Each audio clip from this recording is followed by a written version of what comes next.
Hello and welcome to the show where we celebrate the underdog, the black sheep, the downright sluggish.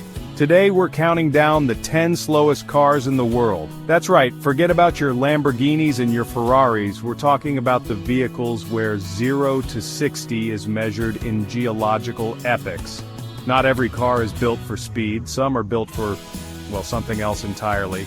Whether it's fuel efficiency, budget friendliness, or simply an aversion to anything resembling excitement, these cars prove that sometimes slower is, it's certainly something. So buckle up, or rather, settle in and get comfortable, because this is going to be a leisurely stroll through the automotive world's most laid-back creations. First up, we have a car that's less of a mode of transport and more of a fashion accessory. The Peel P50, ladies and gentlemen, a car so small you could practically park it in your living room. Assuming your living room is the size of a small aircraft hangar, of course, it's famously slow, topping out at a blistering 28 miles per hour. Yes, you heard that right, your average dachshund could outrun this thing. And yet, there's something undeniably charming about the P50. It's like a little motorized bubble of joy, puttering along at a pace that allows you to appreciate the finer details of life. Like the bewildered expressions on the faces of people you pass, who are probably wondering if they're hallucinating. It's a cult classic, the slowest production car ever made, and frankly, it doesn't give a single solitary damn. Next, we journey to India, the land of spices, spirituality, and the Tata Nano. This little car was designed to be the most affordable car in the world, and they certainly achieved that goal. It's about as basic as a car can get, with a price tag that's about as long as your shopping list for a week. But all that affordability comes at a cost, and that cost is, you guessed it, speed. The Nano's acceleration is, let's just say, leisurely. It takes a full 28.4 seconds to hit 60 miles per hour. That's longer than it takes me to eat a plate of vindaloo, and believe me, I like my vindaloo. Still, for those who value affordability and fuel efficiency above all else, the Nano is a godsend. It's a car that proves you don't need to break the sound barrier to get from A to B, or even to break a sweat for that matter. Now, for those who think saving the planet should be a leisurely pursuit, we present the Fiat Cubo Natural Power. This boxy little runabout runs on natural gas, making it about as environmentally friendly as a car can be without sprouting daisies from its exhaust pipe. But all that eco-goodness comes at a price, and that price is, you guessed it, speed. The Cubo Natural Power takes its sweet time getting up to speed, ambling to 60 miles per hour in a leisurely 17.7 seconds. That's slower than a herd of turtles stampeding through a vat of molasses. But hey, at least you can enjoy the scenery while you're waiting to merge onto the highway. Just make sure you've packed a good book. Or two. Next up, we have the Renault Twizy, a car that looks like it was designed by a committee of children armed with crayons and a healthy dose of imagination. It's electric, it's quirky, and honestly, it's about as practical as a chocolate teapot. But oh, it's slow. With a top speed of just 50 miles per hour, the Twizy is best suited for city driving, where its compact size and nimble handling make it surprisingly fun to zip around in. Just don't expect to win any drag races, unless your opponent is a particularly lethargic Snail. Even then it'd be a close call. The Smart 42 CDI, a car so small, it makes a Mini Cooper look like a Hummer. It's designed for squeezing into tight parking spaces and achieving mind-boggling fuel economy. What it's not designed for, however, is speed. With a 0 to 60 time of 19.5 seconds, the Fort Woo CDI is slower than a sloth in quicksand.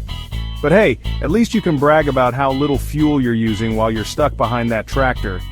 Just try not to make eye contact with the driver. They've probably got places to be. Ah, the Citroën 2CV, a car so quintessentially French it should come with a baguette and a beret. This iconic car was designed to be affordable, simple, and comfortable, and it achieved all of those things with a certain je ne sais quoi. What it wasn't designed for, however, was speed. The 2CV's top speed was a leisurely 69 miles per hour, and it took a leisurely eternity to get there. But that was all part of its charm. The 2CV was a car for meandering through the countryside, enjoying the scenery, and stopping for a picnic whenever the mood struck. It was a car that encouraged you to slow down and savor life's simple pleasures, like not getting run over by a herd of stampeding snails. Alright, so next we travel back to India for a car that's honestly as much a part of the country's history as it is a mode of transportation. The Hindustan Ambassador, which folks affectionately call the Ambi, was in production for, get this, over 5 decades with a design that, well, stayed remarkably unchanged throughout its entire lifespan. It's really a testament to the enduring power of nostalgia, and the enduring lack of power under the hood.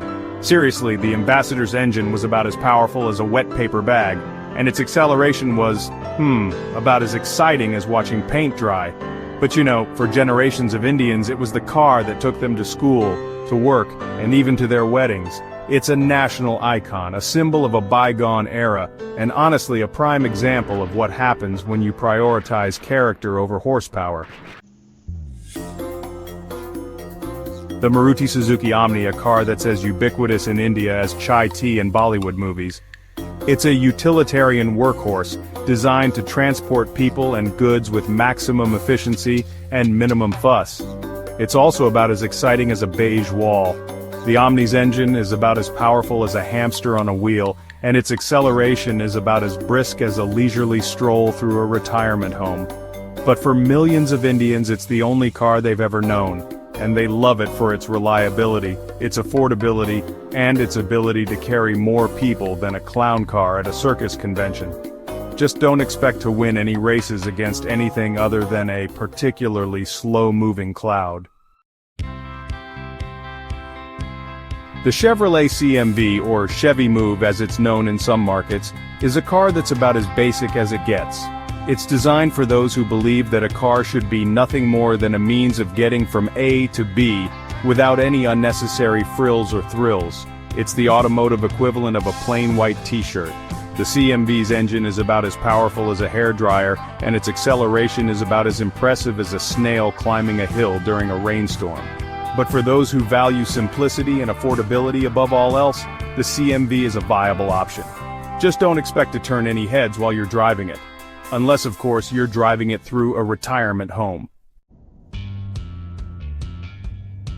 And finally, we arrive at the bottom of the barrel, the slowest car on our list, the XM Coupe. This little French oddity is designed for those who aren't legally allowed to drive a real car, like teenagers who failed their driving test, or elderly people whose reflexes are about as sharp as a butter knife. With a top speed of just 28 miles per hour, the XM Coupe is slower than a herd of snails on tranquilizers. It's the automotive equivalent of a mobility scooter, but without the dignity. But hey, at least it's got 4 wheels and a roof. And if you're ever stuck behind one, just remember the driver is probably just as frustrated as you are. Probably more so, actually. Well, there you have it, the 10 slowest cars in the world. A motley crew of automotive misfits, united by their lack of speed and their ability to make you wonder if you accidentally hit the pause button on life. So, next time you're stuck behind one of these, just remember, they're making history, one slow mile at a time. They're a reminder that sometimes, it's not about the destination, but the journey. Even if that journey takes 3 days and requires a packed lunch. Until next time, drive safe, drive responsibly, and for heaven's sake, if you see a Peel P50 in your rearview mirror, just pull over and let it pass.